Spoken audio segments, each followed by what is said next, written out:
കൊറത്തിക്കുടി യാത്രയിലെ പാർട്ട് 2ലേക്ക് എല്ലാവർക്കും സ്വാഗതം. നമ്മളിപ്പോൾ കടന്നു പോകുന്ന സ്ഥലമാണ് കൊറത്തിക്കുടി യാത്രയിലെ ഏറ്റവും മനോഹരമായ സ്ഥലം. ഈ സ്ഥലത്തിൻ്റെ പേരാണ് മൂന്നുകല്ല്. അതായത് ഈ ബസ് പോകുന്നത് 3 വലിയ കല്ലുകൾക്ക് ഇടയിലൂടെയാണ്. എൻ്റെ ചെറുപ്പകാലത്ത് ഞാൻ ഇതിലേക്കൂടെയൊക്കെ നടന്നു പോയിട്ടുണ്ട്. ആ ഒരു ഭംഗി ഇപ്പോൾ ഇല്ല, കാരണം റോഡ് പണിയാനും വേണ്ടി അവിടെയുള്ള കല്ലും അതൊക്കെ പൊട്ടിച്ച് മാറ്റിയൊക്കെ ചെയ്തിട്ടുണ്ട്. അപ്പോൾ നിങ്ങൾക്ക് കാണാൻ പറ്റും 1, 2, 3 കണ്ടോ, ആ 3 കല്ലുകൾക്കിടയിലൂടെയാണ് ഈ ബസ് പോകുന്നത്. ഫൈനലി നമ്മൾ കൊറത്തിക്കുടിയിലെത്തി. നിങ്ങൾക്ക് കാണാൻ പറ്റും കൊറത്തിക്കുടിയുടെ ഭംഗി, ആ പച്ചപ്പും മരങ്ങളും സൂര്യൻ്റെ പ്രകാശങ്ങളൊക്കെ ആയിട്ട് ഒരു എന്താ പറയുക, ഒരു ഗോൾഡൻ ലൈറ്റ് അവിടെ ക്രിയേറ്റ് ചെയ്തിട്ടുണ്ട് അല്ലേ. അത് വല്ലാത്തൊരു ഭംഗിയാണ്.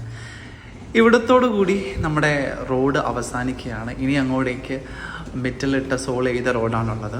പിന്നെ അങ്ങോട്ട് കൺസ്ട്രക്ഷൻ നടന്നുകൊണ്ടിരിക്കുകയാണ്. ഈ റോഡ് ആക്ച്വലി പോകുന്നത് മാങ്കുളം ഹൈഡ്രോ ഇലക്ട്രിക് പവർ പ്രോജക്റ്റിൻ്റെ ഒരു പവർ സ്റ്റേഷൻ കൊറത്തിക്കുടിയിൽ അണ്ടർ കൺസ്ട്രക്ഷനിലാണ്. അങ്ങോട്ടേക്കാണ് ഈ റോഡ് പോകുന്നത്.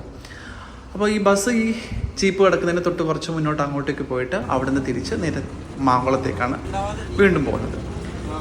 ബസ് ഓൾറെഡി ലേറ്റായി എത്തിയതുകൊണ്ട് അധിക നേരം അവിടെ സമയം ഉണ്ടായിരുന്നില്ല. ആൾക്കാരെ ഇറക്കുന്നതിനിടയ്ക്ക് തന്നെ ഞാൻ ഇറങ്ങി ചെറുതായിട്ട് ബസ്സിൻ്റെ 1-2 വീഡിയോ ഒക്കെ എടുത്ത് തിരിച്ച് ബസ്സിൽ കയറി വീണ്ടും യാത്ര തുടങ്ങി. പോകുന്ന വഴിക്ക് റോഡിൻ്റെ ഇടത് സൈഡിൽ കുറച്ച് കുട്ടികൾ അവിടെ കുളിക്കുന്നുണ്ടായിരുന്നു. അവർ നമ്മളെ കണ്ട് കൈ വീശി കാണിച്ചു. അവർക്ക് ഈ ബസ് കാണുന്നതും നമ്മളെ കാണുന്നതൊക്കെ ഭയങ്കര സന്തോഷമാണ്. കാരണം അവരുടെ ഊരിലേക്ക് ബസ് എത്തുക എന്ന് പറയുന്നത് തന്നെ ഒരു വലിയ സംഭവമാണ്. മഴക്കാലത്താണ് ഇതിലൂടെയുള്ള യാത്ര കുറച്ചും കൂടെ ആസ്വാദ്യകരം. കാരണം ഈ കാണുന്ന ഓരോ പാറക്കെട്ടിന് ഇടയിലൂടെയും ഓരോരോ ചെറിയ ചെറിയ വെള്ളച്ചാട്ടങ്ങൾ പൊട്ടിമുളയ്ക്കാറുണ്ട്.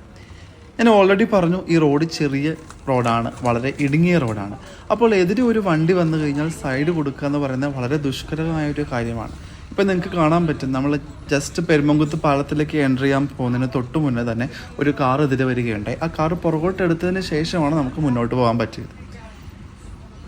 ഈ പോകുന്ന പാലത്തിന് വലതുവശത്ത് കാണുന്ന പാലമാണ് പഴയ പെരുമ്പങ്കുത്ത് പാലം.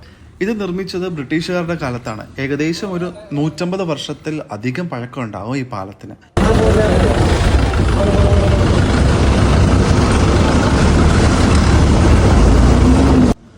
അങ്ങനെ നമ്മുടെ കൊറത്തിക്കുടി യാത്രയുടെ വിശേഷങ്ങൾ ഇവിടെ അവസാനിക്കുകയാണ്. അടുത്ത സ്ഥലത്തിൻ്റെ വിശേഷങ്ങളുമായി നമുക്ക് അടുത്ത വീഡിയോയിൽ കാണാം.